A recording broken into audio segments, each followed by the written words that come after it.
Halo para trader, terima kasih sudah mengklik video ini. Dan di konten kita kali ini kita akan bahas mengenai aneka tambang, mengenai harga, zona harga, juga mengenai potensi keuntungan, dan tentu saja kita juga akan bahas mengenai potensial loss-nya itu berapa. Jadi, selamat datang kembali teman-teman. Dan sekarang itu hari Selasa tanggal 8 Juli 2025 jam 10.42 pagi. Dan sebelum kita mulai kontennya, kalian baca dulu disclaimer yang satu ini.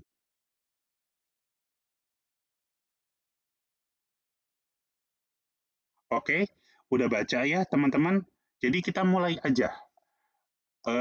Kita akan bahas mengenai aneka tambang, dan seperti yang kalian lihat ini market capitalization-nya itu 72,09 triliun, teman-teman.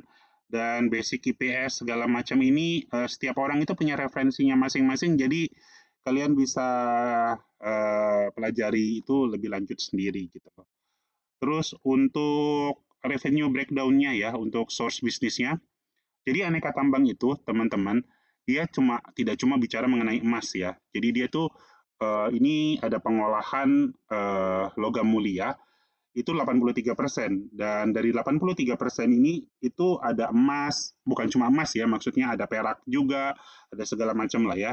Dan ternyata si aneka tambang juga memproduksi nikel itu 13% dari source bisnisnya dia, kemudian ada bauxit dan aluminium itu sekitar 2,6%. Dan kalau kita lihat dari negara, dia itu memang tentu aja beroperasi di Indonesia, tapi juga ada di internasional. Cuma sayangnya nih internasional dia nggak sebut negara mana aja. Terus untuk dividen, ini untuk 3 tahun belakangan ini teman-teman ini sangat menarik teman-teman. Jadi untuk teman-teman untuk yang dividen hunter, aku rasa aneka tambang bisa untuk pertimbangan teman-teman ya. Jadi ya untuk dividen hunter, aneka tambang itu menarik. Dan untuk chartnya, nah kita masuk ke chartnya sekarang. Awal-awal kita masuk ke monthly dulu, teman-teman. Nah, untuk monthly sendiri kita bisa lihat ya, teman-teman, ini lower low-nya dia ada di, ya kalau kalian mau lihat lebih jelas sih, eh, besar sekali ya, tapi kita lihat ini aja ya, ambil yang terakhir gitu loh. Untuk yang paling low itu ada di 1175 terakhir ya, lower low-nya dia, terus higher high-nya dia ada di 3660. Dan fungsinya ini teman-teman adalah kalian bisa tahu gitu loh, ujung atas sama ujung bawahnya.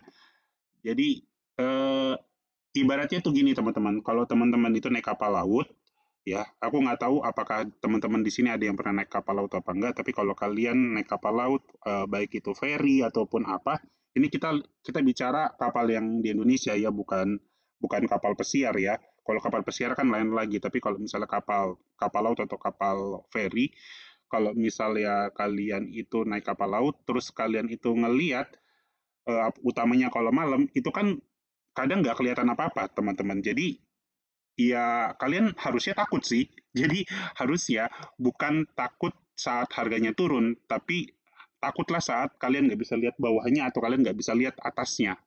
Itu menurut aku setidaknya ya. Itu makanya kenapa monthly itu chart untuk ujung atas ujung bawah itu sangat penting. Supaya kasus kayak kemarin itu nggak kejadian gitu loh.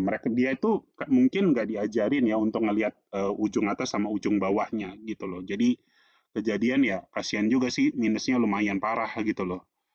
Eh Kalau kalian penasaran kasus apa yang aku bahas, kalian bisa cek konten sebelum ini yang aku bahas mengenai BCA. Sorry, Bang BRI.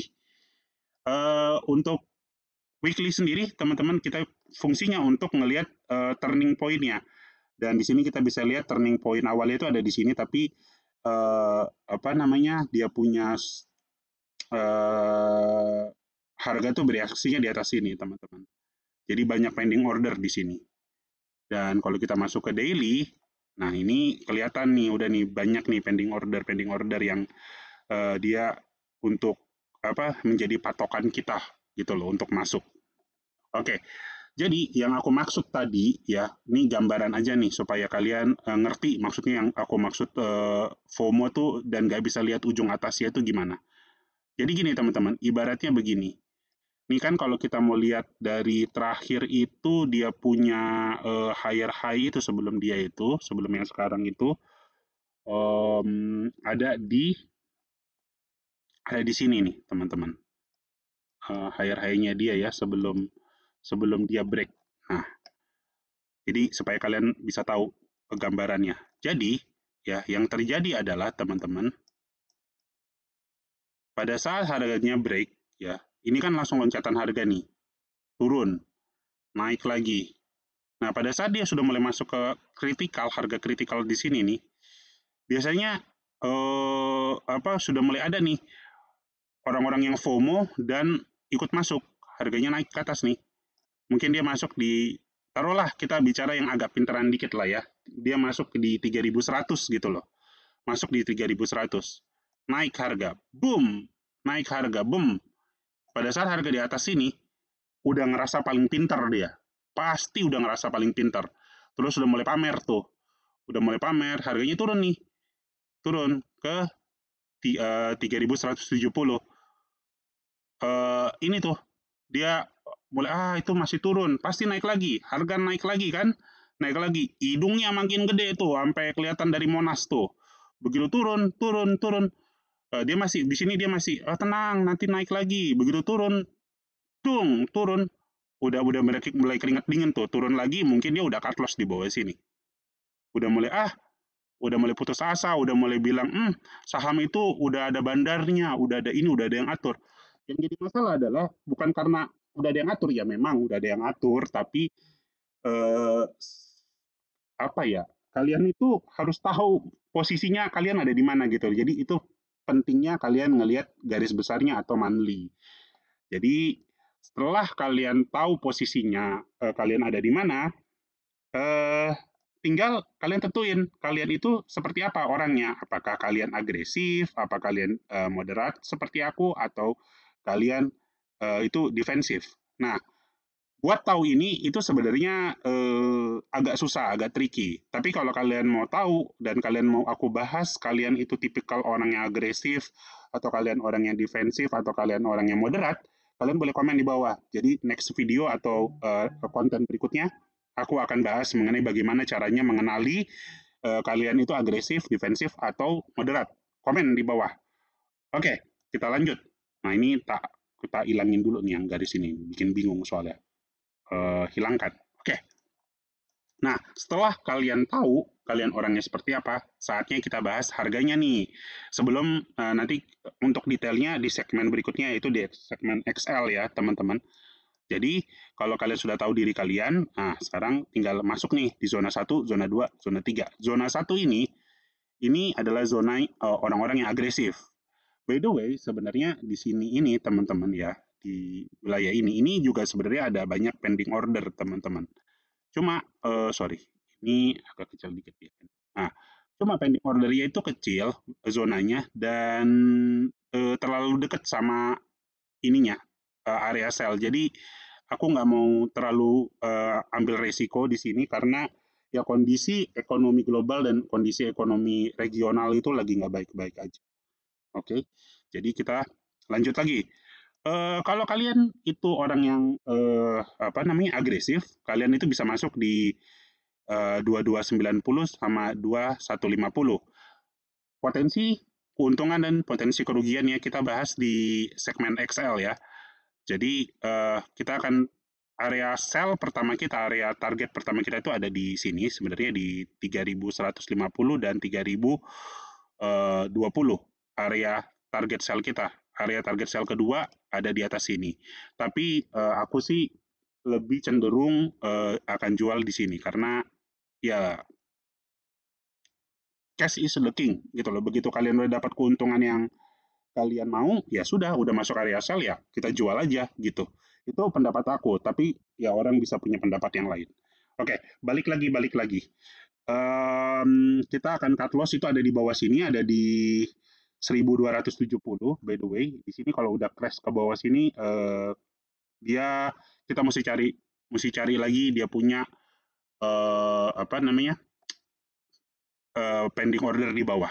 Tapi ya nanti kita bahas itu kalau misalnya kalian pemberani dan masuk ke wilayah 2290 dan 2150, begitu masuk ke dalam langsung mental, ya kalian dapat untung.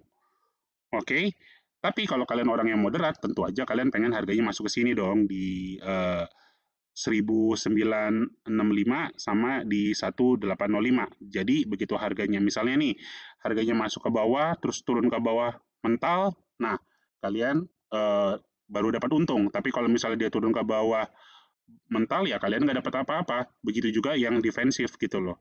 Tapi kalau harganya turun ke bawah, terus dia naik ke atas, yang agresif dengan yang moderat sudah memperhitungkan untuk cut loss, mungkin orang yang defensif udah senyum-senyum karena pada saat dia ke atas ini keuntungannya akan jauh lebih besar dibanding orang yang orang yang moderat atau orang yang agresif. Jadi keuntungannya dia jelas jauh lebih besar ya, teman-teman. Karena kan dia masuknya di bawah, jadi ya kesabarannya dia terbayarkan lah. Tapi ya begitu, kalau misalnya harganya nggak masuk ke wilayahnya mereka, ya nggak dapat apa-apa gitu loh. Dan sekarang saatnya kita bahas XL-nya. Nah, di Excel ini teman-teman ya, aku sudah set up. Jadi kalau misalnya kalian masuk ke zona 1, itu kalian belinya, ini kita bicara uangnya ini 10 juta ya teman-teman. Memang bisa di custom. Misalnya kalian mau beli Antam, yang uang yang kalian siapin itu berapa? Let's say 5 juta. Ya, harganya langsung berubah nih. Ya kan, keuntungannya berubah, kerugiannya juga berubah. Atau misalnya kalian mau masukin ke 7 juta, juga berubah. Tapi ya kita kita patokannya 10 juta aja. Excel ini akan aku kasih gratis kalau misalnya subscriberku nembus 10.000. Oke, jadi kalian ya bisa mendapatkan gambaran lebih detail ya. Untuk yang skenario ini masih dalam proses pengembangan. Nanti kita bahas itu di segmen-segmen, maksudnya di konten-konten berikutnya. Oke, jadi kalau kalian masuk ke zona 1, kalian itu misalnya di 2200, kalau misalnya cut loss itu di apa namanya di 1270, itu kemungkinan kerugian kalian itu di 4.185 dan kemungkinan keuntungan kalian itu ada di 4.050.000. Tapi ya balik lagi kalau jualnya di 3.100 dan begitu juga kalau zona 2. Kalau misalnya dia mau beli di zona 2 di 1.900, keuntungannya kalau misalnya dijual di 3.100, keuntungannya itu memang jauh lebih besar, yaitu di 6.240. Tapi ingat, kalian nunggunya lebih lama. Terus kerugiannya juga ya dia lebih kecil juga gitu loh kalau dijual, balik lagi kalau dijual di cut loss-nya di 1.270 ya. Jadi kerugiannya si zona 2 itu bisa di 3.276. Balik ini sekali lagi ya, aku bilang ini kalau misalnya dia all in. Kalau untuk diversifikasi nanti kita bahas di bawah. Dan kalau zona 3, kalau misalnya kalian orang yang sabar banget, aku sih jelas bukan zona 3, aku di zona 2. Jadi kalau misalnya masuk ke zona 3, dia beli all in di 1.400 dan harga balik ke 3.100, dia ngantongin 12 juta, teman-teman. Ya, dan potensi kerugiannya dia itu di 900 bahkan kurang dari 1 juta nih, 923.000. Terus kalau misalnya aku di zona 2 nih, ini bisa Kak ngitung kerugian kalau misalnya aku cut loss-nya di atas. Oke, kita coba aja. Misalnya kita cut loss di 1.800 misalnya ya. Ya, kemungkinan kerugian kalian ada di apa namanya? 1.800.000. Tapi balik lagi kalau itu kalau misalnya kalian agresif ya. Tapi kalian balik lagi kalian harus kenali diri kalian. Dan ini adalah itu adalah kalau misalnya zona apa namanya kalian itu masuk 100%. Beda lagi kalau misalnya strategi diversifikasi. Nah, strategi diversifikasi ini teman-teman adalah strategi yang paling aku suka. Kenapa? Karena ini mengakomodir hampir semua, sorry, karena ini mengakomodir hampir semua kalangan gitu loh teman-teman. Apakah kalian defensif, apa kalian moderat, apa kalian agresif, itu terakomodir sama ini gitu loh, kepentingannya. Dan kita mulai dari mana dulu nih ya? Oke, dari agresif dulu ya. Jadi kalau agresif itu dia itu lebih melindungi kemungkinan kerugian kalian gitu loh. Jadi kemungkinan kerugiannya dia tuh jelas lebih kecil ya dibanding dengan total kerugian yang kalau misalnya kalian all in itu bisa 4 juta, ini cuma 3 juta gitu loh. Dan memang sih bahkan potensi keuntungannya juga jauh lebih besar nih, teman-teman nih. Ya kan, potensi keuntungannya dia jauh lebih besar dibanding potensi keuntungannya kalau misalnya kalian all in di zona 1 gitu loh. Tapi let's say kita bicara sampai zona 2 lah ya. Zona 2 misalnya. Dan sampai zona 2 misalnya harganya mental ke atas ya, yang orangnya agresif dia bisa dapat 4.740, jauh lebih besar daripada, ya lumayan sih, beda 700 ribuan kan daripada dari kalau dia all in semua di zona 1 gitu loh. Yang moderat juga apakah terakomodir kepentingannya? Terakomodir teman-teman, walaupun memang potensi keuntungannya memang tidak sebesar si kalau all in di zona 2 ya, tapi seenggak-enggaknya masih dapatlah 3 juta gitu kan. Ya kan? Jadi terakomodir juga, kemungkinan kerugiannya juga lebih kecil, 2 juta gitu loh. Terus yang defensif gimana? Ya plus minus. Defensif memang kemungkinan kerugiannya dia jadi lebih besar nih, dari 900 ribu jadi 1.800.000. Tapi ingat, kalau misalnya harganya masuk sampai zona 2 dan dia mental ke atas, atau jelek-jeleknya masuk ke zona 1 terus dia mental ke atas, itu dia tetap dapat untung si orang-orang yang defensif ini gitu loh. Jadi bisa dapat 300 ribu sampai 2.160.000. Dan ya kan semua dapat apa yang mereka mau gitu loh. Segala strategi mereka bisa dapat gitu loh. Jadi ya balik lagi, makanya aku bilang kalian harus kenali diri kalian. Nggak mungkin seorang yang defensif itu kalian paksa masuk agresif, dia bisa kena serangan jantung, Pak. Begitu juga orang yang agresif dipaksa main defensif, ya tangannya pasti akan gatal. Orang aku aja nih, kalau misal aku kan orangnya moderat ya, ya saat disuruh paksa kayak kondisi sekarang itu aku memaksa diriku untuk lebih defensif, itu gatal tangannya gitu loh, untuk beberapa saham itu gatal tangannya. Jadi ya gitu teman-teman. Thank you yang udah nonton. Kalau kalian ada kritik dan saran, kalian mau kita bahasan apa, kalian boleh komen di bawah.